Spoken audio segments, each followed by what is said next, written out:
संतप्त मानस शांत हूँ, जिनके गुणों के गान में अभिमान महान दिन विचरे हमारे ध्यान। मंगलाचरण में भगवान वर्धमान से ध्यान में विचरण करने की प्रार्थना की गई है। क्यों? क्योंकि जो चीज एक बार चली जाती है फिर वो दोबारा लौटकर संसार में नहीं आती। भगवान महावीर आज से 2500 वर्ष पहले मोक्ष पधारे, अब वे लौटकर इस दुनिया में नहीं आएंगे। इसलिए ऐसी प्रार्थना करके एक बार तो आना पड़ेगा और सोती हुई दुनिया को जगाना पड़ेगा। कभी अपनी प्रार्थना को निष्फल नहीं होने देना चाहता। जो चीज गई सो गई। जैसे हमारा बचपन गया सो गया, अब वो दोबारा लौट के तो नहीं आ सकता, पर हमारे ज्ञान में आ सकता है, पर हमारे ध्यान में आ सकता है। जरा ख्याल करें, आप जब 6वीं क्लास में पढ़ते थे, होली का समय था, आपने गुब्बारे में पानी भरकर मास्टर जी की कुर्सी पर गद्दी के नीचे रख दिया था। जब मास्टर जी आए और वे कुर्सी पर बैठे तो गुब्बारा फटा, तो एक पानी का फव्वारा छूटा, तो क्लास में हंसी का फव्वारा भी छूट गया था। पता चलने पर आपकी पिटाई भी कम नहीं हुई थी। ऐसी कोई ना कोई घटना आपके बचपन में अवश्य घटी होगी। अब वो बचपना तो लौट के नहीं आ सकता है, लेकिन वो घटना याद तो आ सकती है ना। ऐसे भगवान महावीर 2500 वर्ष पहले गए तो अब लौट कर दुनिया में वापस तो नहीं आ सकते हैं, लेकिन हमारे ज्ञान में तो आ सकते हैं, ध्यान में तो आ सकते हैं। इसलिए यहाँ प्रार्थना की गई है कि बेवर्धमान महान जिन विचरे हमारे ध्यान। क्यों? आदमी आते रहते हैं, जाते रहते हैं, कौन किसको याद करता है।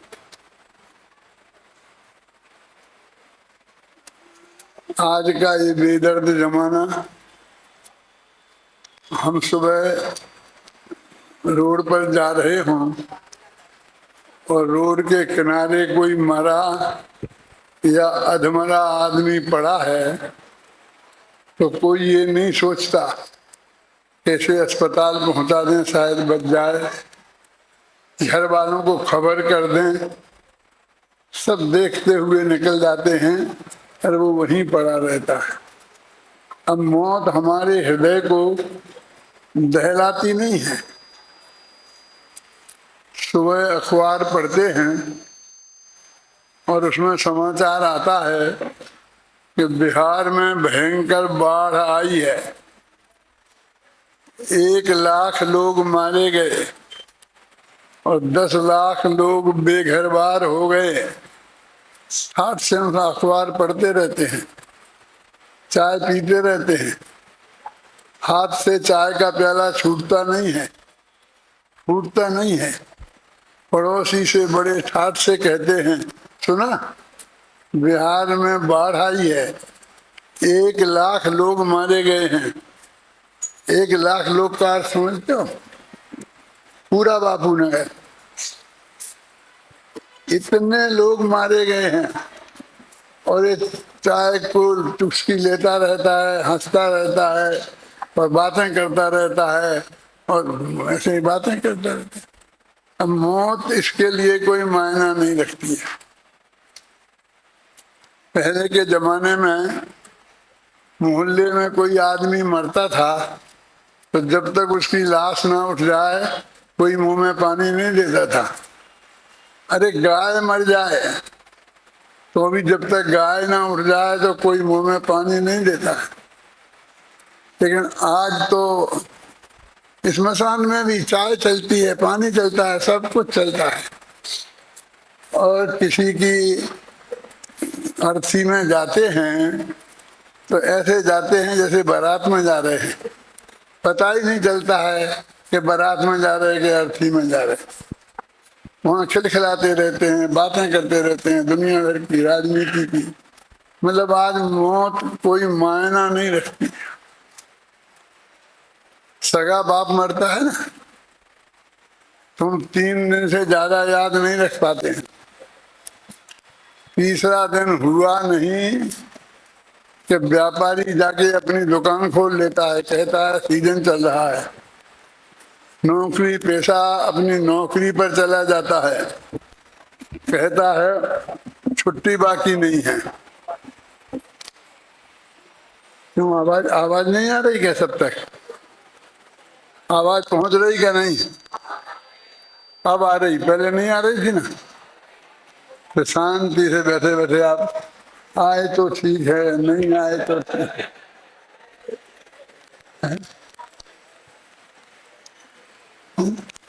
यदि नहीं आ रही थी तो पता लगना चाहिए था कि आवाज नहीं पहुंच रही है। तो मैं आपसे कह रहा था कि सगा बाप मर जाता है तो आज मरे हो कल तीसरा दिन होता है, व्यापारी अपनी दुकान खोल लेता है, किसान खेत पर चला जाता है,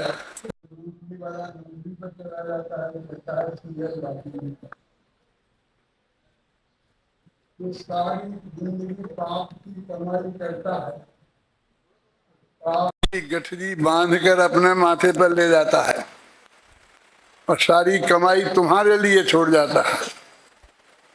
ऐसे बाप को भी हम 3 दिन से ज्यादा याद नहीं रख पाते हैं। तो दुनिया की तो कौन पूछे, दुनिया की कौन बात करे। ऐसे इस बेदर्द जमाने में एक व्यक्ति ने 2500 बरस पहले देह छोड़ी थी और आज 2500 बरस बाद दे फिरे कि बेवर्धमान महान दिन विचरे हमारे ध्यान में। क्या आवश्यकता है इसकी? क्या दिया है उनने हमको ऐसा कि जिसके लिए हम 2500 वर्ष बाद भी याद करें? भौतिक रूप से तो उनने हमें कुछ नहीं दिया, उनके पास देने को था भी क्या, नांगा बाबा थे। लेकिन भौतिक रूप से देने वालों की दशा तो अभी बताई ना मैंने आपको। सगा बाप सब कुछ दे जाता है, छोड़ जाता है, फिर भी 3 दिन से ज्यादा याद नहीं रखते हैं। तो हम महावीर को क्यों याद करें? लेकिन करते तो हैं। अभी गांव गांव में भगवान महावीर की प्रार्थनाएं हो रही है ना। अब उनने कुछ ना कुछ हमें दिया तो अवश्य है, क्योंकि ये बनिया बिना मतलब के कहीं नहीं झुकता है। इसे कुछ नहीं मिले तो नहीं झुकता है। उनने कुछ ऐसे सिद्धांत दिए हैं, ऐसा रास्ता बताया है कि जिन सिद्धांतों को हम माने, उनके बताए जिस रास्ते पर हम चलें, तो आज भी अपने जीवन में हम सुखी और शांत हो सकते हैं। इसलिए हम उन्हें याद करते हैं और कहते हैं कि बेवर्धमान महान जिन विचरे हमारे ध्यान में। तो ऐसा क्या दिया है उनने? भौतिक रूप से तो कुछ नहीं दिया, देने को उनके पास कुछ था भी नहीं, पर उनने कुछ ऐसे सिद्धांत दिए हैं, ऐसे रास्ता सुझाया है कि जिन सिद्धांतों पर चलें, जिस सुझाए रास्ते पर चलें, तो आज भी हमारा जीवन सुखी और शांत हो सकता है। इसलिए हम उन्हें याद करते हैं। बिना मतलब के नहीं करते।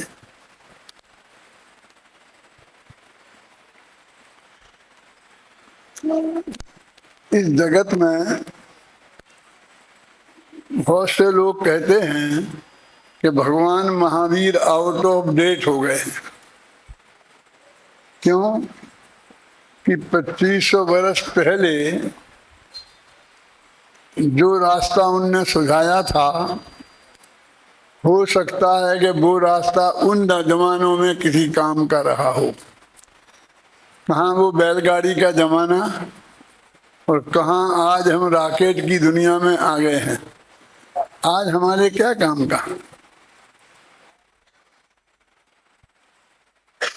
25 वर्ष पहले पिताजी ने एक मकान बनाया था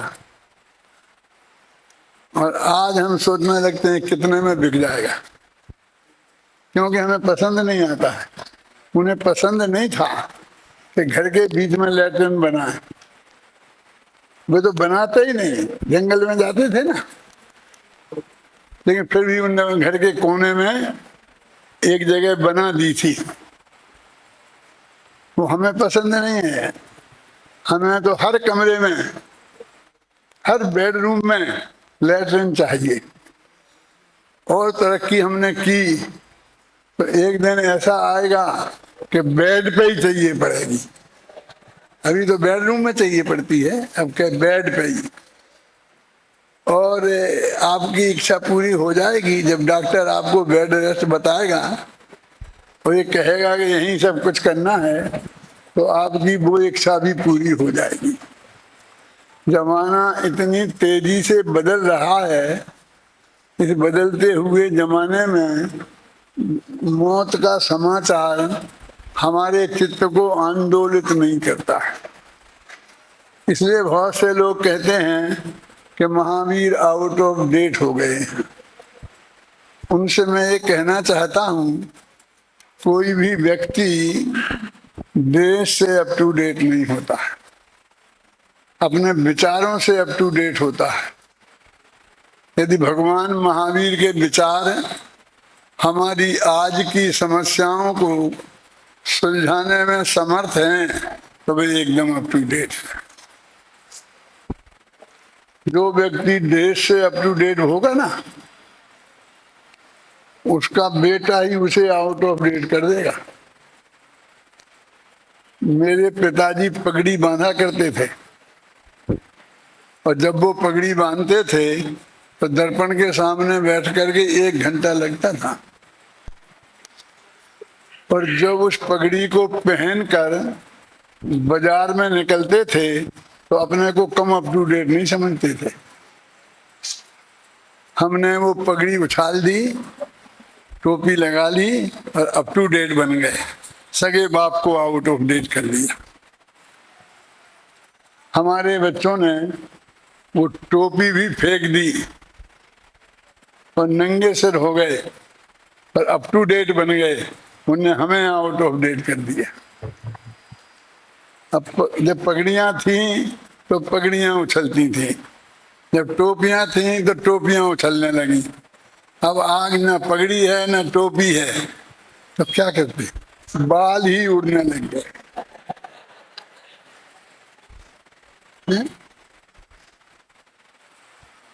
आपने आदमी बहुत गंदे देखे होंगे,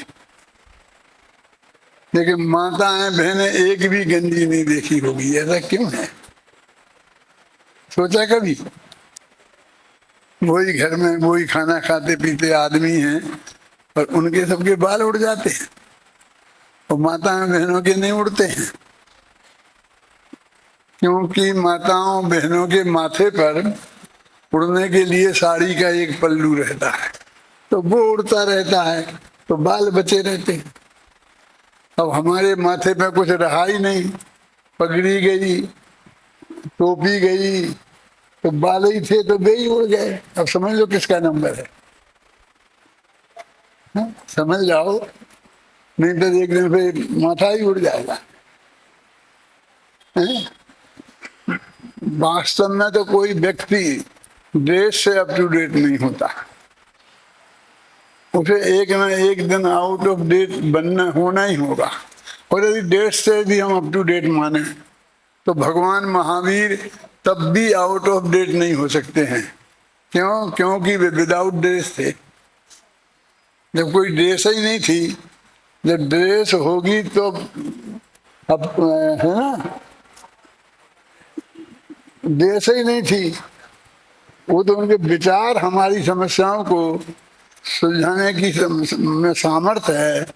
भगवान महावीर की अहिंसा की आवश्यकता जितनी अधिक इस दुनिया को आज है, उतनी महावीर के जमाने में भी नहीं थी।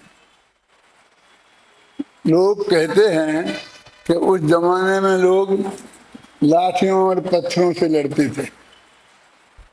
लाठियों और पत्थरों से लड़ने वाले अस्पताल पहुंचते हैं, स्मशान नहीं पहुंचते हैं। यानी वे घायल होते हैं, मरते नहीं हैं। फिर हमने तरक्की की और तलवारें बना ली, लेकिन उस तलवार की मार भी 4 हाथ से आगे काम नहीं करती थी। कोई आदमी 10-20 हाथ दूर हुआ तो वो तलवार बेकार थी। फिर हम एक गोली एक समय में एक आदमी को ही मार सकती थी, पर वो भी 100-200 गज दूर हुआ तो। यदि वो और 500 गज दूर हो गया तो वो गोली भी किसी काम की नहीं थी। आज हमने ऐसी ऐसी गोलियां बना ली हैं कि एक गोली से चाइना साफ हो सकता है और दूसरे से अमेरिका। और वो गोलियां चलाना किसके हाथ में है? जो दिन में 3 बोतल पीते हैं, उनके हाथ में भी अणुबम है। कभी भी उनका दिमाग सनक जाए और कहीं भी फेंक दें तो लाखों लोग मर जाए। सोचो आप, कितनी खतरनाक जमाना है ये है? हम गर्म पानी पीने वाले लोग जब पंखा चलाना चाहते हैं और बटन दबाते हैं तो गलती से लाइट जल जाती है। इतनी गलती तो हम गर्म पानी पीने वालों से भी हो जाती है कि बगल का बटन दब जाता है। अमेरिका ने चाइना का बटन दबाने की कोशिश करी और गलती से बगल में इंडिया का बटन दब गया तो हम मुफ्त में ही मारे जाएंगे। आज की हिंसा कितनी भयानक हो गई है। इसलिए भगवान महावीर की अहिंसा की आवश्यकता जितनी इस दुनिया को आज है, इतनी उस जमाने में भी नहीं थी। आप जानते हैं रामायण का युद्ध 6 महीना चला था, लेकिन उसमें मरने वालों की संख्या हजारों थी, लाखों नहीं। फिर हमने तरक्की की, महाभारत युग में आए तो महाभारत का युद्ध सिर्फ 18 दिन चला था और उसमें मरने वालों की संख्या लाखों थी, लेकिन करोड़ों नहीं थी। और हमने आज इतनी तरक्की कर ली है कि वो असली युद्ध 18 मिनट हो जाए तो मरने वालों की संख्या, क्योंकि राम और रावण दोनों व्यक्ति थे। महाभारत का युद्ध 2 परिवारों की लड़ाई थी, क्योंकि कौरव और पांडव परिवार थे, व्यक्ति नहीं थे।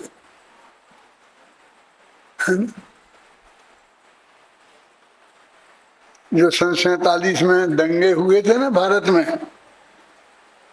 वो हिंदू और मुसलमानों के बीच हुए थे। हिंदू और मुसलमान जातियां हैं, ना व्यक्ति हैं ना परिवार हैं, तो 2 जातियों की लड़ाई है। सन 65 में जो युद्ध हुआ था वो हिंदुस्तान और पाकिस्तान के बीच हुआ था। हिंदुस्तान और पाकिस्तान 2 देश हैं, व्यक्ति नहीं है। जब व्यक्ति लड़ते हैं तो व्यक्ति बर्बाद होते हैं, जब जाति लड़ते हैं तो परिवार बर्बाद होते हैं, जब जातियां लड़ती हैं तो जातियां बर्बाद होती हैं, और जब देश लड़ते हैं तो देश बर्बाद होते हैं। और देश माने अकेला आदमी नहीं होता है, बच्चे, मनुष्य, पशु पक्षी, कीड़े मकोड़े, खेत खलियान, दुकानदार, मंदिर, मस्जिद, उसमें सब शामिल होते। पहले की लड़ाइयां बड़ी खतर कैसे होती कि दो व्यक्ति लड़ते थे, एक मरने वाले को मालूम रहता था कि मैं किसको मार रहा हूं, मुझे कौन मार रहा है, दोनों को मालूम रहता था ना। लेकिन आज की लड़ाइयां बड़ी भीतरागी लड़ाइयां हो गई हैं। ऊपर से एक राम बम फेंकता है, नीचे उसका भाई लक्ष्मण मर जाता है और मंदिर साफ हो जाता है, ना उसे मालूम है कि ये कौन है। ऊपर से रहीम बम फेंकता है, उसके नीचे उसका भाई करीम मर जाता है और मस्जिद साफ हो जाती है। ऊपर से हरमिंदर सिंह बम फेंकता है, नीचे उसका भाई गुरविंदर सिंह मर जाता है और गुरुद्वारा साफ होता है। अब मैं ये तो कह नहीं सकता हूँ कि ऊपर से गुलाब चंद बम फेंकता है और नीचे उसका भाई प्रेमचंद मर जाता है और मंदिर साफ हो जाता है। जैनियों से तो मैं ऐसी अपेक्षा कर नहीं सकता। यानी जब व्यक्ति लड़ते हैं तो व्यक्ति बर्बाद होते हैं, जब परिवार लड़ते हैं तो परिवार बर्बाद होते हैं, जब जातियां लड़ती हैं तो जातियां बर्बाद होती हैं, और जब देश लड़ते हैं तो देश के देश। तो देश माने अकेला कोई एक आदमी नहीं होता। कहते जहाँ ये अणुबम वगैरह गिरते हैं ना, वहां की जमीन ऐसी हो जाती कि 1000 वर्ष तक घास ना उगा। आज की लड़ाइयां, आज की हिंसा इतनी खतरनाक हो गई है, इसलिए भगवान महावीर की अहिंसा की आवश्यकता इस दुनिया को जितनी आज है उतनी महावीर के जमाने में भी नहीं थी। इसलिए मैं कहता हूँ भगवान महावीर आउट ऑफ डेट नहीं हुए हैं, एकदम अप टू डेट हैं। माने उनने जो अहिंसा का उपदेश हमको दिया था 2500 वर्ष पहले, वो आज के सबसे ज्यादा काम का है। ये तो बात हुई भगवान महावीर की अहिंसा के उपदेश की आज के संदर्भ में उपयोगिता की। सवाल तो मूल ये है कि अहिंसा कहते किसे हैं। महावीर की दृष्टि में अहिंसा का वास्तविक स्वरूप क्या है। जब तक हम ये बात नहीं समझेंगे तो अहिंसा हमारी समझ में नहीं आएगी।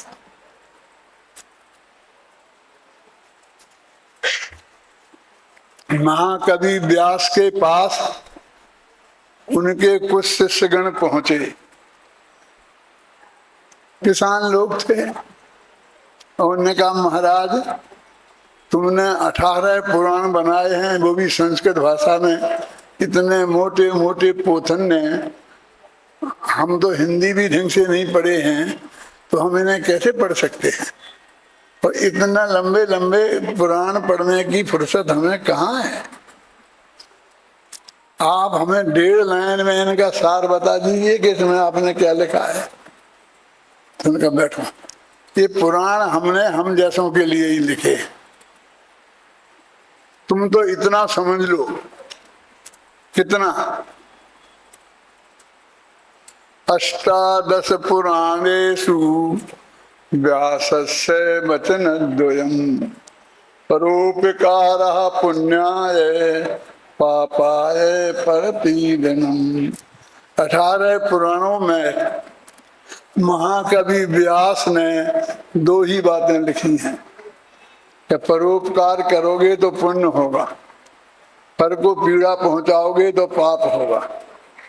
इतना जान लो, इतना मान लो और जीवन में अपना लो तो समझ लेना 18 पुराणों का सार तुम्हारी समझ में आ गया। भगवान महावीर के भगत भी उनके पास पहुंचे कि आपके इतने मोटे मोटे समय सार गोमट सार संस्कृत प्राकृत भाषा में लिखे हैं, आज के जमाने में है ना, हमारे बच्चे मातृभाषा हिंदी गुजराती भी नहीं जानते हैं, अभी तो अंग्रेजी में पैदा हुए हैं, तो भी इन्हें कैसे पढ़ेंगे? आप भी इनका सार हमको 1.5 लाइन में बता दीजिए ना, जैसा कि महाकवि व्यास ने बता दिया। तो उन्होंने कहा तुम भी सुनो। अप्रादुर्भावः खलु रागादीनां भवत्यंसेति तेषामेव उत्पत्ति जनागमस्य संक्षेपा। आत्मा में रागादि भावों की उत्पत्ति होना, इसका नाम हिंसा है, और आत्मा में रागादि भावों की उत्पत्ति नहीं होना, इसका नाम अहिंसा है। बस जनागम का इतना ही संक्षेप में कथन है, इतना जान लो और मान लो, काम हो जाएगा। हिंसा और अहिंसा की परिभाषा क्या है? सारे देश में भगवान महावीर की अहिंसा पे आज भाषण हो रहे होंगे, लेकिन कोई इस बात को याद नहीं कर रहा होगा। कहते सीधी सच्ची बात क्यों नहीं सुनाते? तुम्हारे पंडित लोग आत्मा, हर बात में आत्मा आत्मा लगा देते हैं।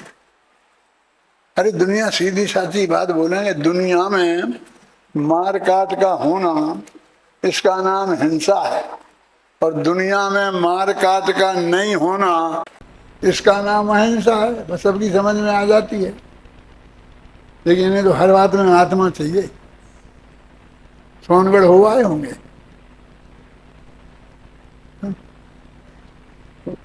तुम हर बात में आत्मा क्यों लगा देते हो? तो उन्होंने कहा सुनो भाई साहब, क्यों लगा देते? ये जो असली हिंसा क्या है, उसका स्वरूप हमारे ख्याल में नहीं है। देखो, हिंसा सबसे पहले अपने हृदय में पैदा होती है, फिर हृदय में नहीं समाती है तो वाणी में आती है, और वाणी में नहीं समाती है तो हाथ में होती है ना। यहाँ शांति से सभा चल रही है ना, मैं भाषण कर रहा हूँ, आप लोग सुन रहे हैं, इसमें कोई लोग उधम करने लग जाए बीच में, कोई करेगा नहीं, घबराना नहीं, मैं तो उदाहरण दे रहा हूँ। तो क्या होगा कि 5 मिनट तो कुछ नहीं होगा, लेकिन जब ज्यादा ही हल्ला गुल्ला होने लगेगा तो मेरा भाषण बंद हो जाएगा। एक यहाँ मैनेजमेंट नाम के प्राणी होंगे, वे आएंगे और वे स्पीकर ले लेंगे और कहेंगे देखो भाई, जिसको सुनना हो वो शांति से सुनो, नहीं तो चले जाओ यहाँ से। उनकी वाणी में हिंसा कब आएगी? जब आप उनके कान नहीं मानेंगे तब, और फिर भी नहीं माने तो ते बारन दे रहे, हाथ पकड़े बाहर निकाल दो। हाथ कब उठेगा? जब वाणी से काम नहीं चलेगा। तो हिंसा सबसे पहले मन में पैदा होती है, फिर वाणी में आती है, और वाणी से काम नहीं चले तो काया में आती है। उसकी उत्पत्ति का एक क्रम है। इसलिए भगवान महावीर ने कहा कि आत्मा में उत्पत्ति उसका नाम हिंसा है। मैंने हिंसा पैदा कहाँ होती उसकी बात करो। कोई किसी को मारता है तो वो तो वहां के सबसे अंत की बात है, शुरू तो मन से होती ना, फिर वचन में आती है, फिर काया में आती है। तो महावीर ने कहा कि चोर से निपटने की अपेक्षा चोर की अम्मा से निपट लो ना, कि चोर पैदा ही नहीं हो। आत्मा में रागादि भाव की उत्पत्ति हो ही नहीं तो हिंसा होगी नहीं। इसलिए उन्होंने हिंसा और अहिंसा की परिभाषा में आत्मा शब्द का उपयोग किया। आत्मा शब्द का उपयोग क्यों किया ये बताया मैंने तो आपको।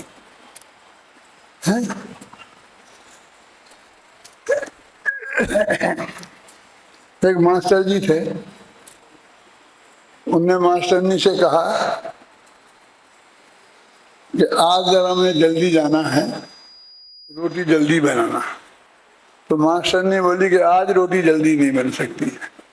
वो जयपुर से दुबला पतला पंडित आया है, उसका भाषण है, मैं भाषण सुनने जाऊंगी, फिर आऊंगी तब रोटी बनाऊंगी।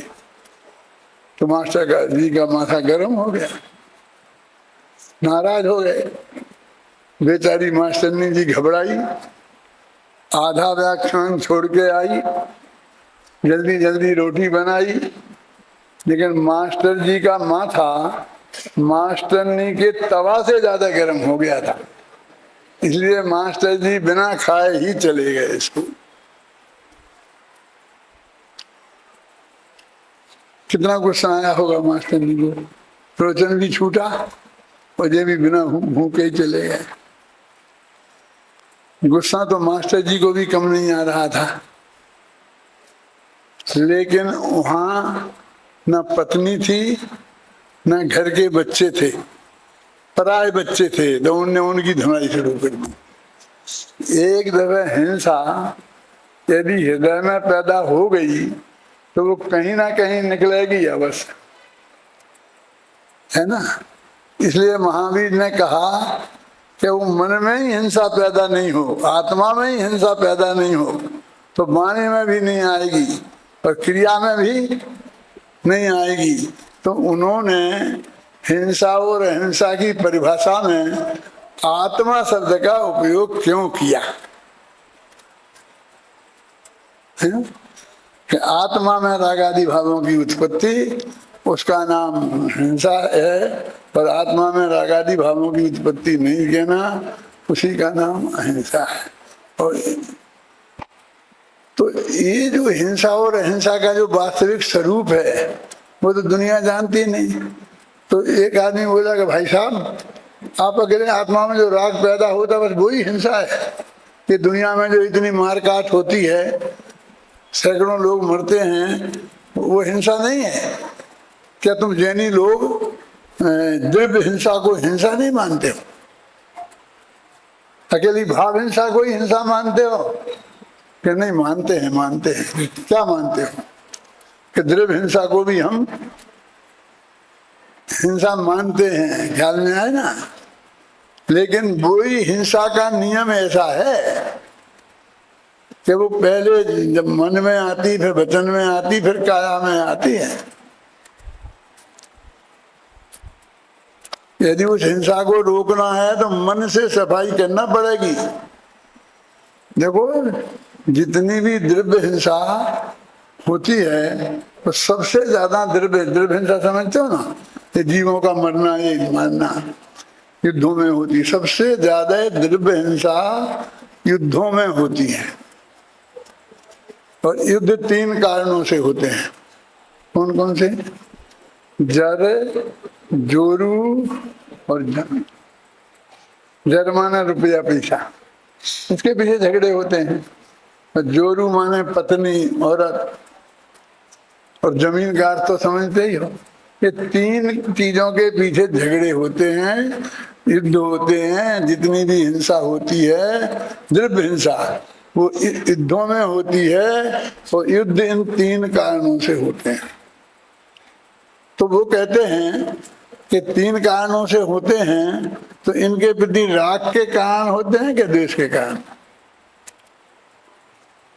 बनिया को पैसे से राग है, इसलिए झगड़ते हैं ना। रामायण का युद्ध स्त्री के राग के पीछे हुआ था। राम को भी तो अपनी पत्नी सीता से राग था ही, होना ही चाहिए थी, उनकी धर्म पत्नी थी। लेकिन रावण को भी द्वेष नहीं था। द्वेष होता तो हरकत नहीं ले जाता, पर वहां हाथ नहीं जोड़ता कि तू मुझे स्वीकार कर ले, मैं तुझे पटरानी बनाऊंगा, मंदोदरी से भी ऊपर। ये राग की बातें हैं, ये द्वेष की बातें नहीं है।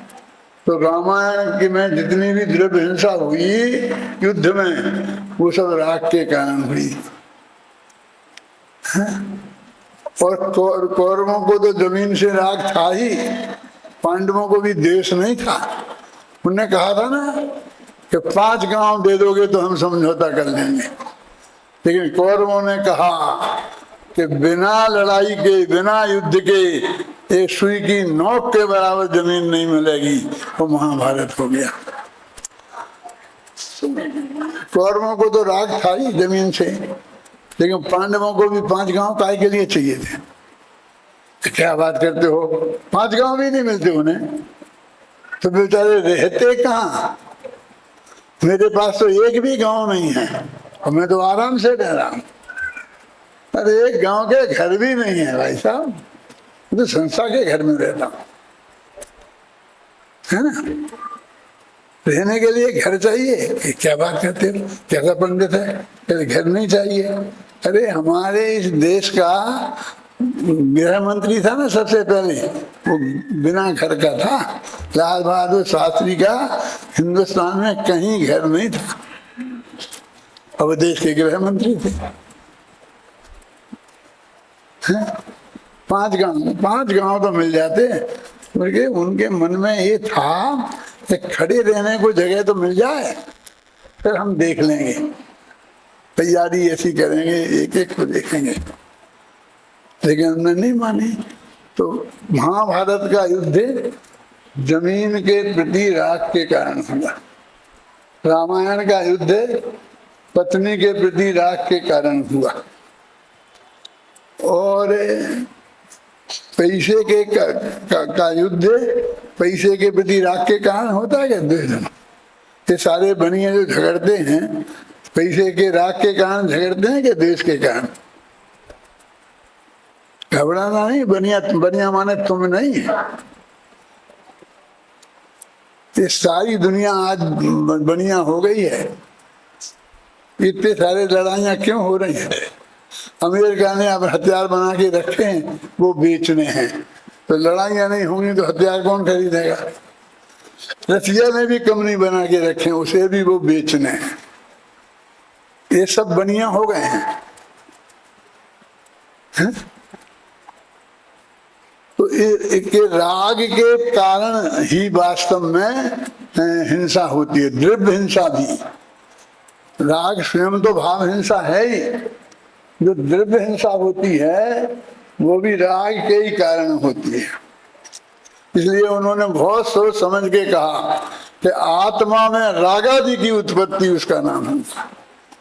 रागादि की उत्पत्ति को कहा कि मार काट को नहीं कहा, उसका नाम हिंसा है। आत्मा में देखो, युद्धों में जो हिंसा होती है वो तो सब आत्मा में पैदा होती ही है, लेकिन ये रागादि के कारण होती ही है। लेकिन हमारे खान पान संबंधी जो हिंसा है वो किस कारण होती है? तो खान पान में जो चीजें हम खाते हैं उनके प्रति जो हमें राग है उसके कारण होती है ना। लोग कहते हैं कि बिल्ली का चूहे से बैर है, सारी दुनिया कहती ना, मुझे मेरी समझ में नहीं आता। बिल्ली को चूहे से बैर क्यों होगा? किसी को अपने खाने से बैर होता है, वो तो बहुत प्रेम करती है। तुम लड्डू खाते हो तो बैर से खाते हो कि प्रेम से खाते हो? हर एक को अपने खाने से प्रेम होता है, राग होता है कि द्वेष होता है। तो ये जितनी खान पान संबंधी हिंसा है, रात्रि भोजन की हिंसा है, अभक्ष भक्षण की हिंसा है, ये सब भी राग के कारण। झूठ भी राग के कारण बोलते हैं, चोरी भी राग के कारण करते हैं। और माताओं बहनों की जितनी इज्जत आज तक रागियों ने लूटी है, द्वेषियों ने नहीं लूटी। आपने ये तो सुना होगा, पढ़ा होगा अखबार में कि एक गोरी भूरी दुबली पतली आधे कपड़े पहने हुए कोई लड़की बाजार में मटक मटक के जा रही थी, तो कुछ कॉलेजी लड़कों ने उससे छेड़खानी की। कभी ऐसा भी पढ़ा कि एक सफेद बाल वाली बूढ़ी अम्मा, झुर्रियां चेहरे पे झुर्रियां थी, उसे देखकर किसी ने छेड़खानी की? नहीं पड़ी ना। राग का पात्र भी अच्छा सुंदर ऐसा आदमी होता है ना, तो इसलिए कहते हैं कि व्यभिचार नामक पाप भी जितना होता है, ये छेड़खानी नामक पाप भी जितना होता है, वो राग के कारण होता है। और परिग्रह क्यों जोड़ते हैं हम? वो अकेला हिंसा ही नहीं, पांचों पाप राग के कारण होता है। इसलिए भगवान महावीर ने बहुत सोच समझ के कहा कि आत्मा में रागादि की उत्पत्ति, इसका नाम हिंसा है, और आत्मा में रागादि की उत्पत्ति नहीं होना, इसका नाम अहिंसा है। और यही जनागम का सार है कि आत्मा में रागादि की उत्पत्ति हो गई तो हिंसा हो जाएगी। जीव मरे चाहे ना मरे। हाँ, अभी कल अखबार में अपन ने पढ़ा था ना कि बिहार में भयंकर बाढ़ आई और वहां 1 लाख लोग मारे गए, 10 लाख लोग बेघरबार हो गए। पढ़ा था ना अभी अभी आध घंटा पहले।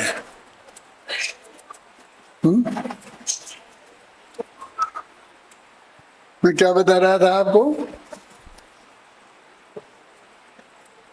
कि हिंसा राग के कारण होती है, द्वेष के कारण नहीं होती है।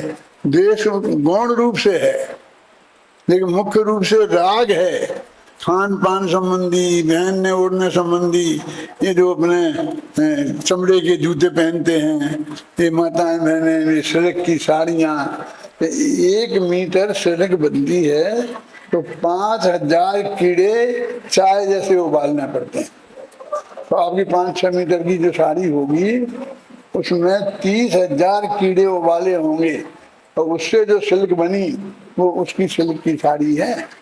तो आप प्रेम में पहनती हैं कि गुस्से में? आप राग से पहनती हैं कि द्वेष से पहनती हैं? बोलो। पहनने ओढ़ने की, ये श्रृंगार सामग्रियों की, ये सामग्री है ना, जो चेहरे पे लगाना है, तुझे आंख में डालना है, तो आंख कबूतरों के आंख में वो दवाई बनाते हैं, डाल डाल के देखते हैं, तो फूट जाती हैं तो वो नहीं बन जाते। मनुष्य में कौन चलेगी, प्रयोग उन पर करते हैं। तो इन सब जीवों की जो हिंसा है वो हिंसा भी राग के कारण होती है।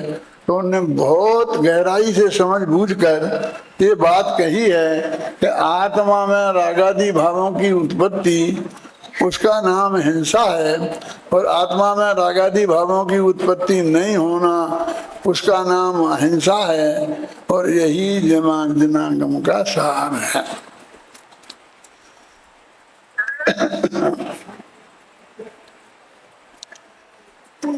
ये हिंसा मन में पैदा होती है तो वाणी में आती है, वाणी में आती है तो क्रिया में आती है। मैं अहमदाबाद में भाषण दे रहा था, और उस जमाने की बात है जब देश में मोरारजी देसाई प्रधानमंत्री थे। तो उन्होंने गुजरात में शराबबंदी लागू करवा दी थी।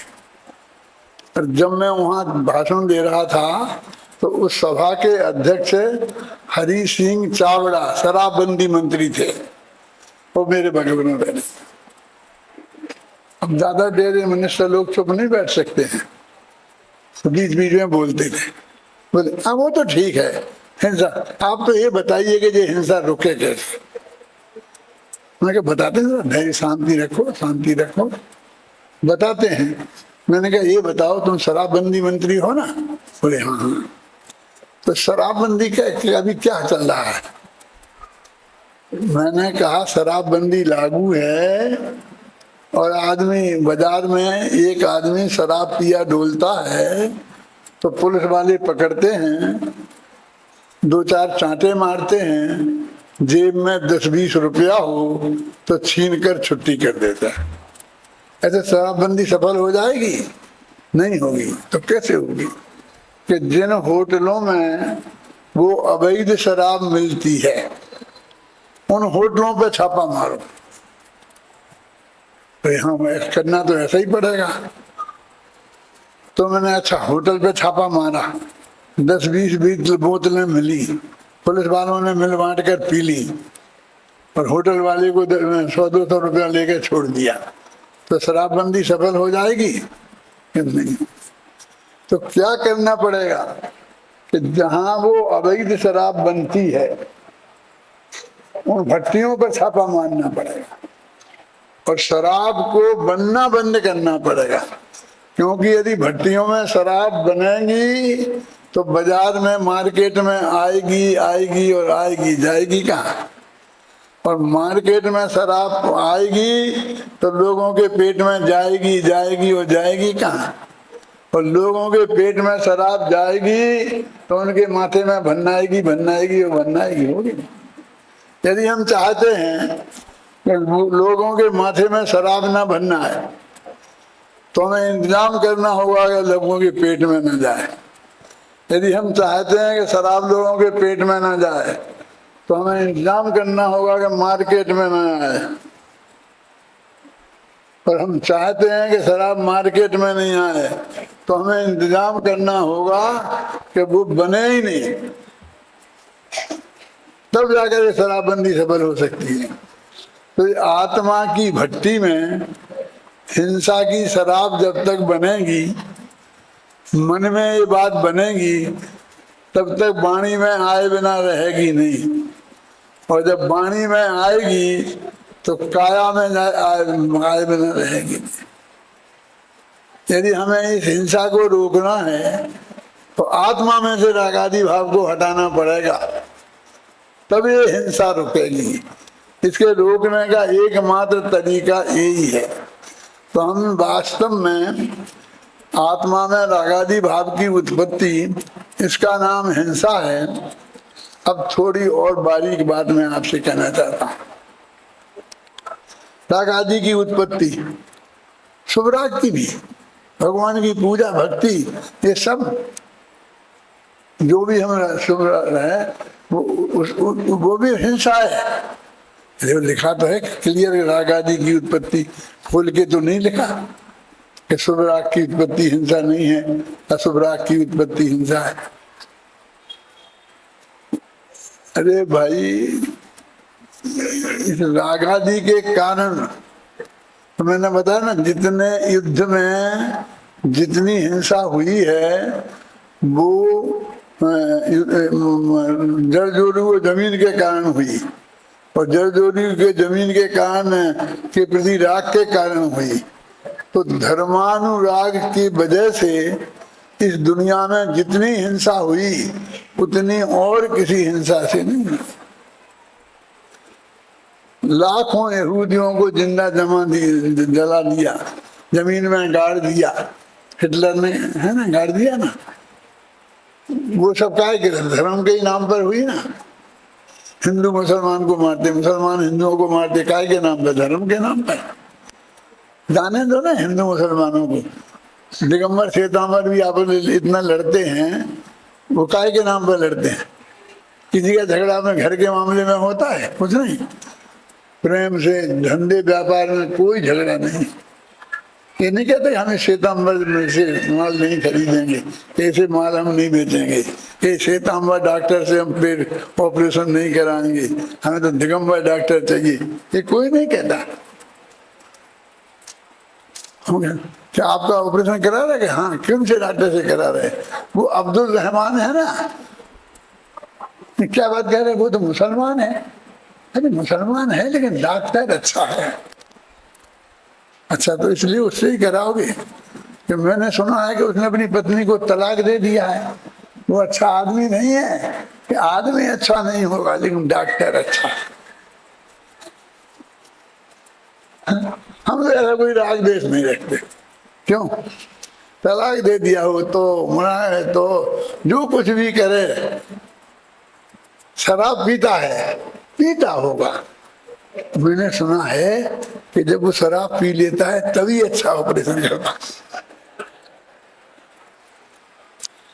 हम इतना बीतराग हो जाते हैं दुनियादारी के मामले में, और धर्म का मामला आता है तो जय श्री राम, जय श्री राम, अल्लाह अकबर होने लगता है क्या? नहीं होने लगता? बोलो।